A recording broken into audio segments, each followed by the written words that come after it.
Charles Collingwood in Paris, Steve Rowan in New York, Josh Darsa in San Diego, California, Neil Strauser in Washington, Bruce Morton in Paris, Bob Allison in Beirut, Lebanon, and Dan Bloom in London.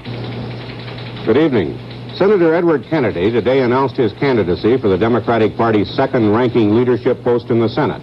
Kennedy said he has the support of Vice President Humphrey in his bid to oust Louisiana Senator Russell Long as party whip. The Senate's 57 Democrats choose their leadership on Friday. An aide to Long said the senator learned of the Kennedy challenge over the weekend and rechecked his own strength. The aide claimed at least 39 or 40 votes for Long, some 10 more than needed. Nevertheless, Humphrey's backing would seem to significantly strengthen Kennedy's candidacy. A spokesman for the vice president said Humphrey has spoken with both Kennedy and Long. The spokesman, however, declined to confirm or deny Kennedy's claim of support. Kennedy also claimed the support of Senator Edmund Muskie.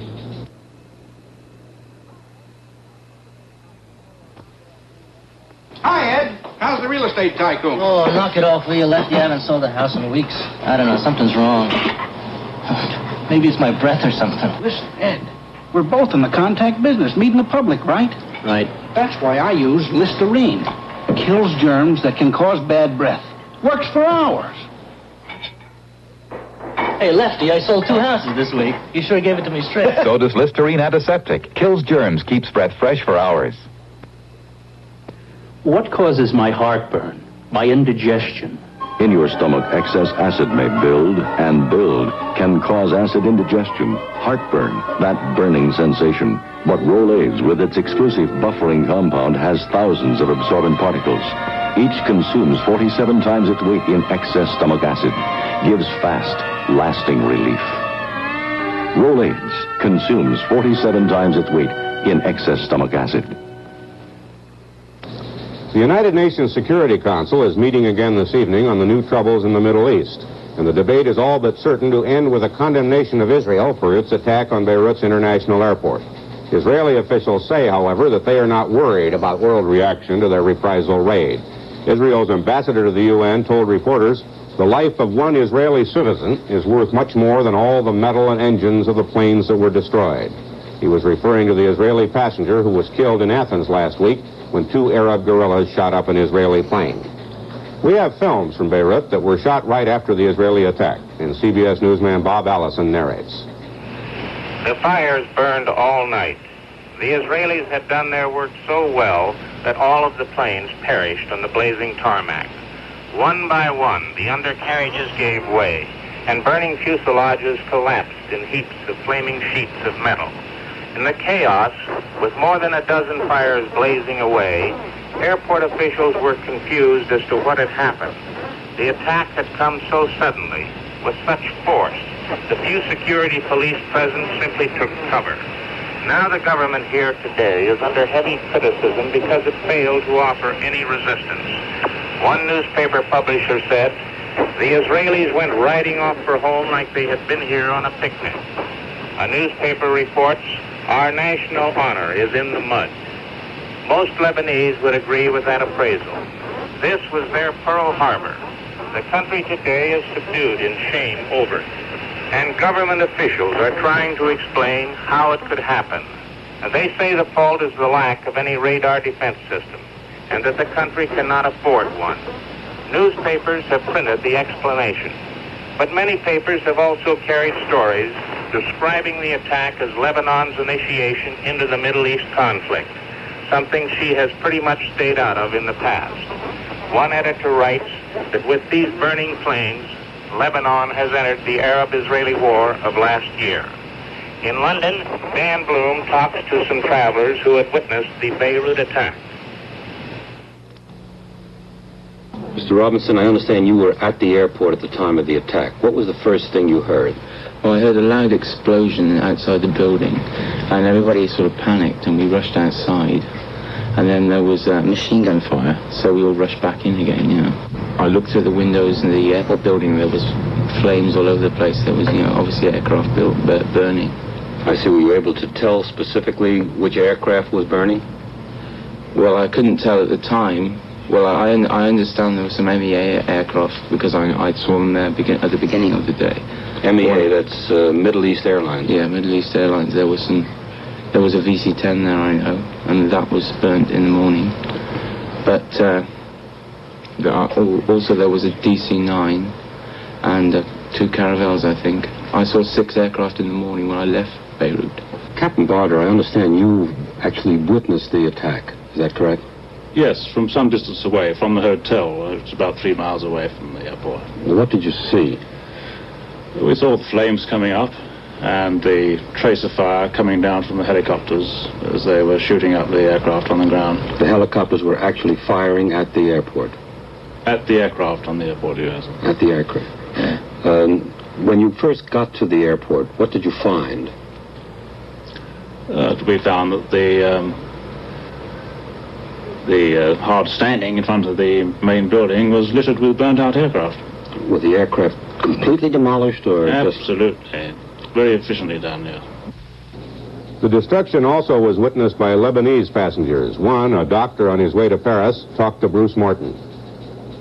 You feel angry? Well, I must say that right at this moment, I feel more flabbergasted and sorry and sad than I feel angry. I really hope that we could find some sort of a solution. But really, I think that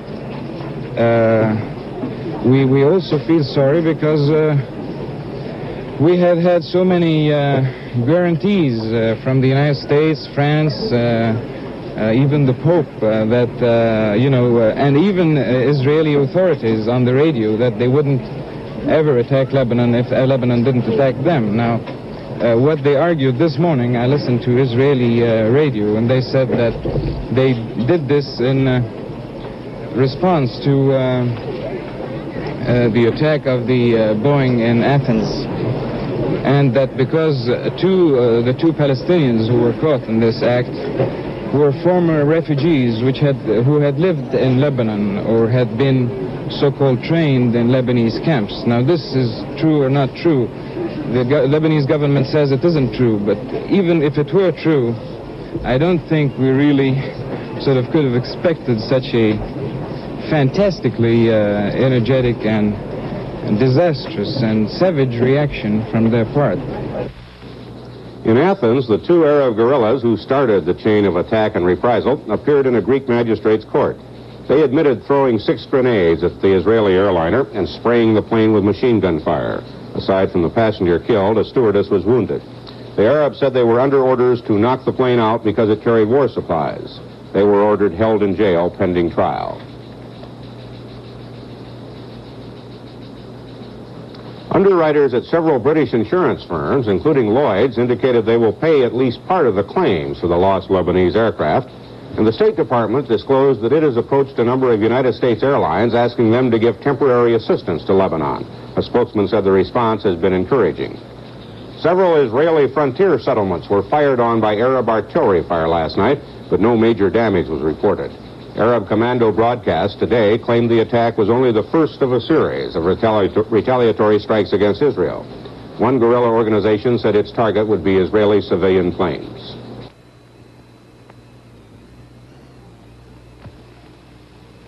You're suddenly shapelier. You're suddenly shapelier.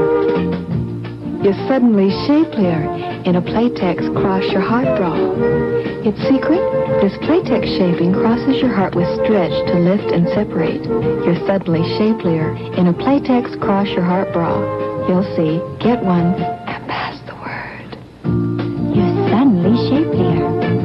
You're suddenly shapelier. This woman has what every woman wants. Soft hands and hard nails. No lotion can give you both. Only gloves can help. Playtex gloves. They're fully lined to keep your hands safe from water that's too hot, rough cleansers, detergent that's too strong. Yes, only gloves can help you have both soft hands and hard nails. Playtex gloves. So flexible, you can pick up a dime.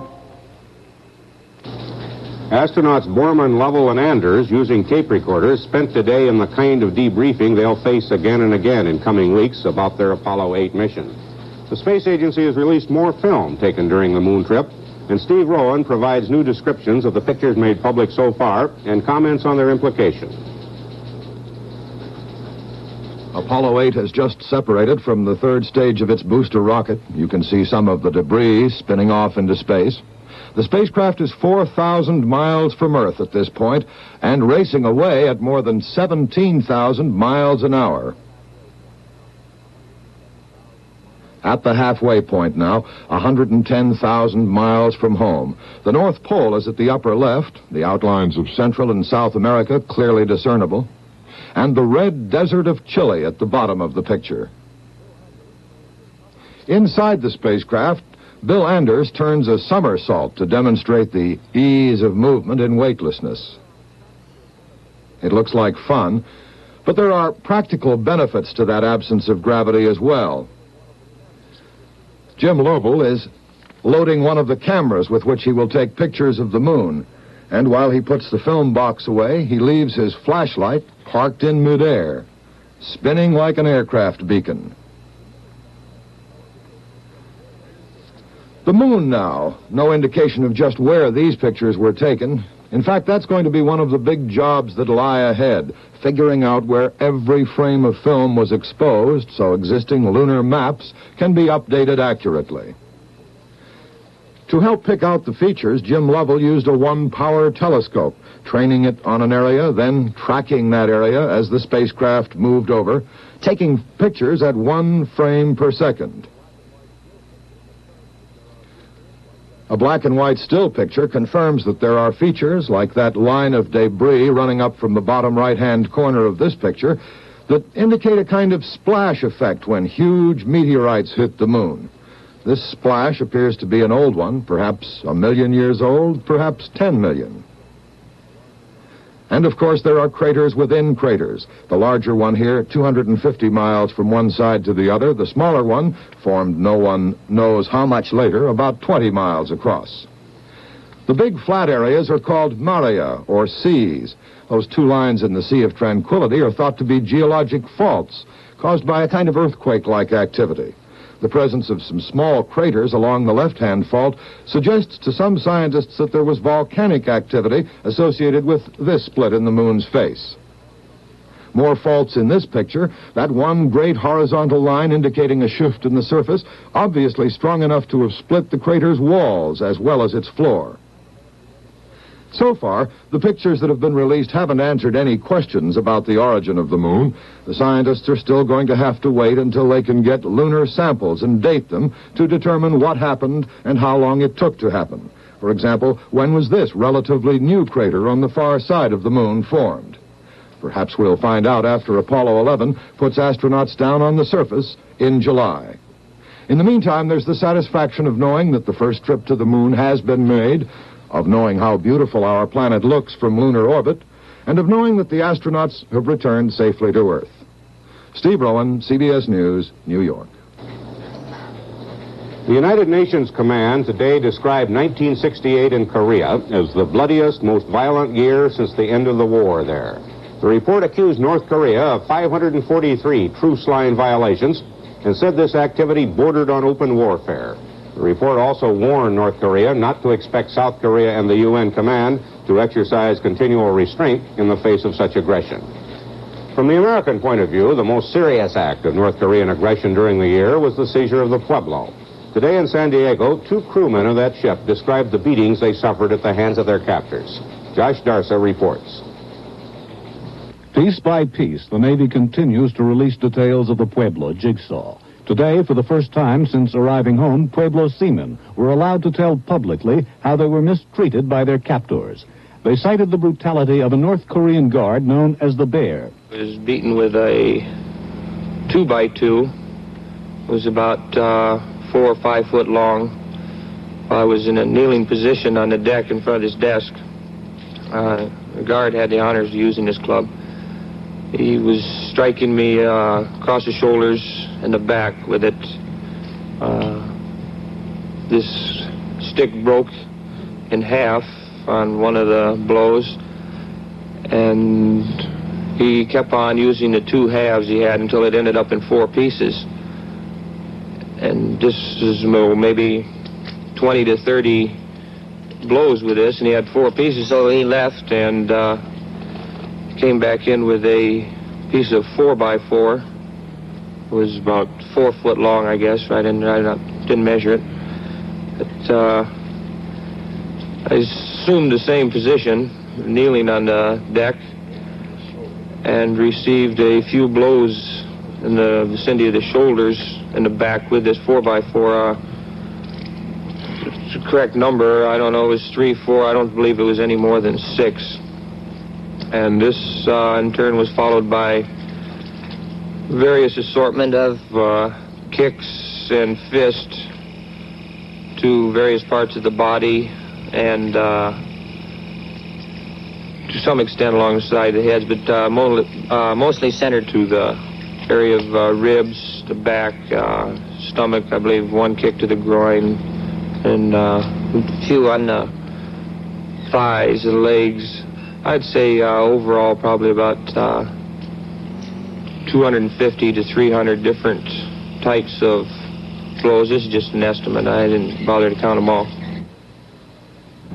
The worst of it was just before our release, in which my jaw was broken and will be wired up this afternoon.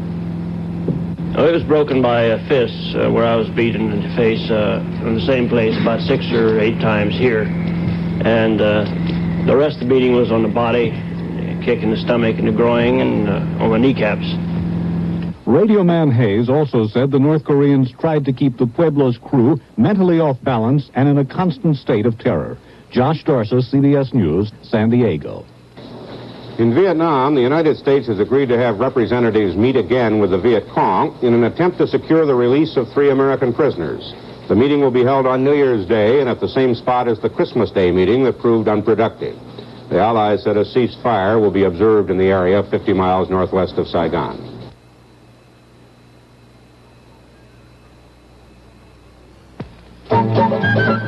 To a maestro, it's a symphony. To a drummer, it's a timpani. To a chemist, the experiment. To a smoker, it's a Kent. The taste of Kent. The taste of Kent. The taste of Kent. More taste, fine tobacco.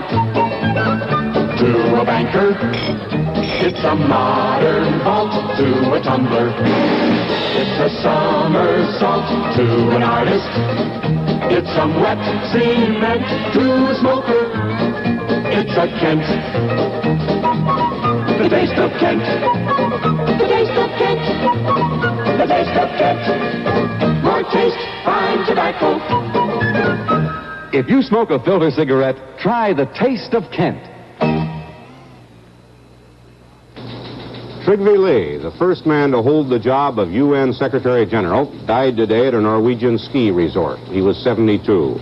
Lie, one-time Norwegian foreign minister, was appointed Secretary General in 1946 and resigned in 1953 after the Korean ceasefire was declared. He then returned to Oslo, held several minor government posts, and in recent years have been writing his memoirs. David Packard, a multimillionaire electronics manufacturer and defense contractor, today was named to the number 2 civilian post at the Pentagon.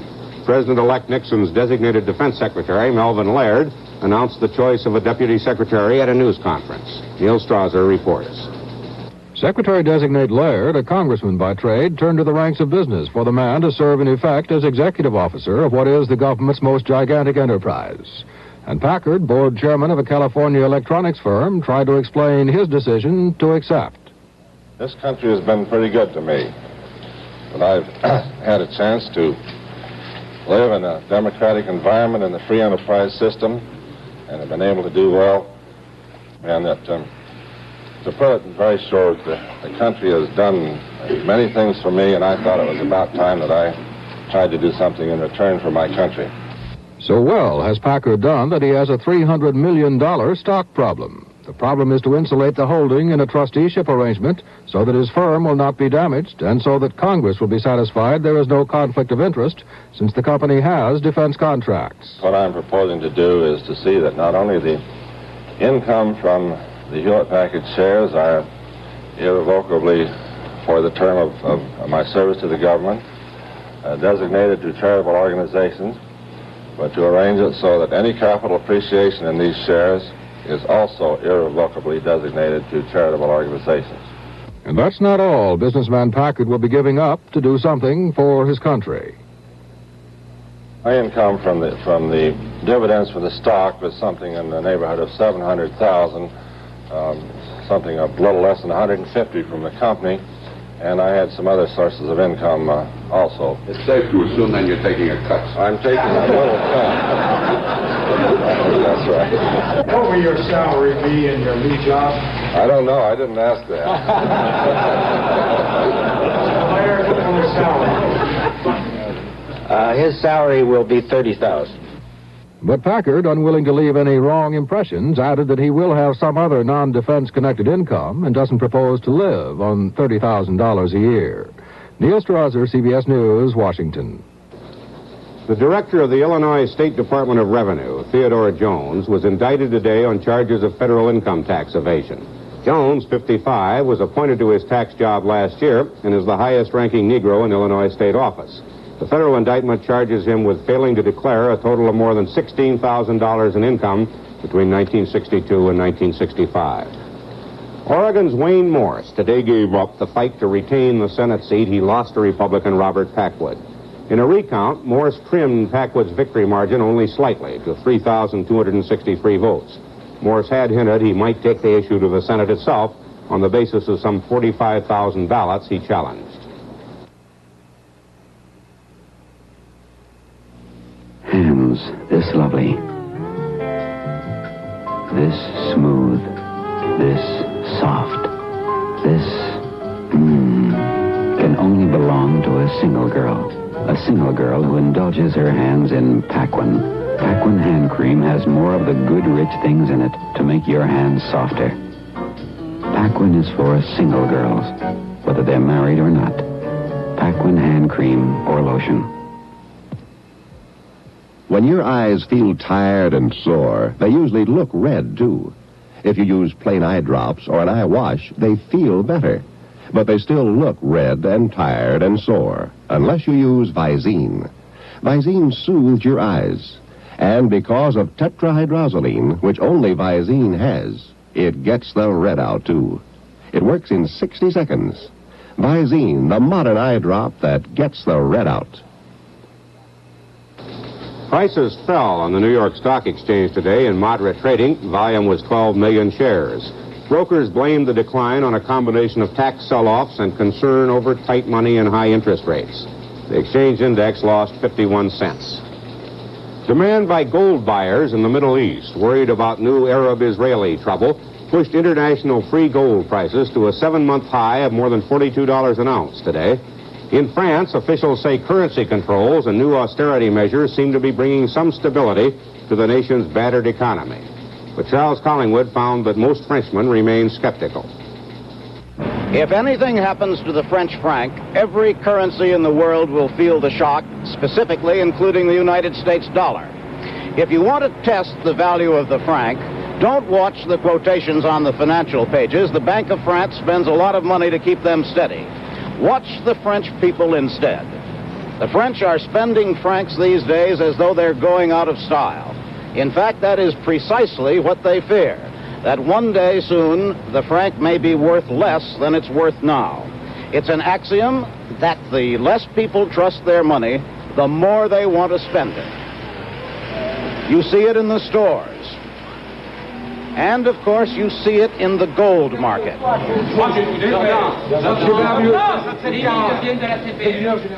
Gold is the Frenchman's traditional hedge when he's worried about his paper money, and the hectic buying every day on the free gold market in Paris has pushed the price of a gold ingot here a couple of dollars an ounce higher than it is anywhere else. You can also buy gold coins in Paris. American gold pieces, Mexican, any gold coin minted. The French Napoleon, containing about 1/6 of an ounce of gold, sells for about $13.50. Other Frenchmen and women prefer to put their francs into jewels. The great classic French jewelers around the Place Vendôme are doing a booming business these days in the dazzling creations on which they have made their reputation. A diamond necklace at Cartier's for $350,000. rubies, emeralds. Monsieur Calmette, vice president of Cartier's, explains why people think that jewels are an even better place to put their francs than gold. Because, after all, gold was never a very safe investment. I know people who had gold for 25 years. They didn't get any income out of it. And the value of gold, it's about the same now. And in that same period of time, prices of diamonds have increased practically every year. I mean, good diamonds of very good quality, first quality, color, flawless, and good cutting. And I think the people, who have bought diamonds a long time ago, they have really made an investment. The people who have bought gold have just bought a value. Works of art are looked on as another protection against the weakness of the franc. French auction galleries are crowded with buyers. Each sale seems to set new records. The prices of even second-rate painters reach new highs, and French art critics are complaining that even obvious fakes are fetching inflated prices. 86 000, 88 000, 90 000, 92 000. There's a real estate boom in France as people put their francs into land or buy apartments. Apartments in suburban developments like this, which a few months ago were moving slowly, are now selling briskly at prices higher than originally set. The French flight from the franc shows itself in unexpected ways. Horse racing is a peculiarly risky business, but people even prefer horse flesh to francs. As in England, where the pound is also weak, thoroughbred racehorses are selling at an all-time high. People prefer bloodlines to credit lines. The French spending spree after the devaluation scare last month reached such proportions that it turned the French balance of payments from a modest surplus to a deficit of 1 billion francs, $200 million. Above all, this French spending shows a lack of confidence in the franc by the very people who will determine its fate, by the French themselves. No wonder the international financial community is still fearful of another run on the franc that could put the whole system of international parity in jeopardy. Charles Collingwood, CBS News, Paris. That's the news. This is Harry Reasoner for Walter Cronkite. Good night. Direct from our newsroom in New York, in color, this has been the CBS Evening News with Harry Reasoner substituting for Walter Cronkite.